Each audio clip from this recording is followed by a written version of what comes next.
அவன் எப்பவுமே சொல்லுவான் சித்தார்த் வந்துட்டு, டேய் நீ வந்து நான் பொம்மரையில் பண்ணல, நீ சந்தோஷபுரம் பண்ணல, ஆமாம் இப்போ என்னடா பண்ணுற அப்படின்னு நான் கேட்டேன். நீ அடுத்தது ஏதாவது நான் உனக்காக தான் வேற கதை கேட்டிருக்கேன், ஏன்னா நான் தெலுங்குல பண்ண நீ அதை தமிழில் பண்ணிடுவல அப்படிலாம் சொன்னான். அப்போல்லாம் நான் மனசுக்குள்ளேயே ஒரு விஷயம் வச்சுருந்தேன், இப்போ தான் நான் எதுவுமே வச்சுக்கிறது இல்லையே. இப்போ சொல்லட்டுமா, ஏன்டா டேய் உனக்கு ஒரு ஹிட்டு கொடுக்கறதுக்காக எங்கள் வீட்டுக்குள்ளேயே நாங்கள் ஒரு டைரக்டரை வளர்த்து அவனுக்கு எங்கள் கதையை கொடுத்து ஸ்க்ரீன் பிளே எழுதி உனக்கு பொம்மரில்லுன்னு ஒரு படம் கொடுத்தா இப்படிலாம் நீ கிண்டல் பண்ணுவ அப்படின்னு நான் நினச்சேன். ஸோ அதனால ஒன்றா வளர்ந்துட்டோம், அப்படியே பல கதைகள் பார்த்து அப்படியே வளர்ந்துட்டோம்.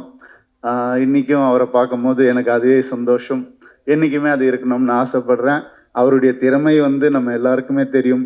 ஆனால் இந்த படம் பார்க்கும்போது நான் கோமாளி பண்ணியிருக்கிறதுனால, ஸ்கூல் கேரக்டர் பண்ணியிருக்கிறதுனால நான் கொஞ்சம் ஏர்லியாக பண்ணிட்டேன். ஆனால் நீ ரொம்ப லேட்டாக பண்ணியிருக்கிற, ரொம்ப கஷ்டம் அது. வயசை பற்றி பேசலை, பர்ஃபார்மன்ஸ் பற்றி நான் பேசுகிறேன், வேறு எதுவுமே கிடையாது.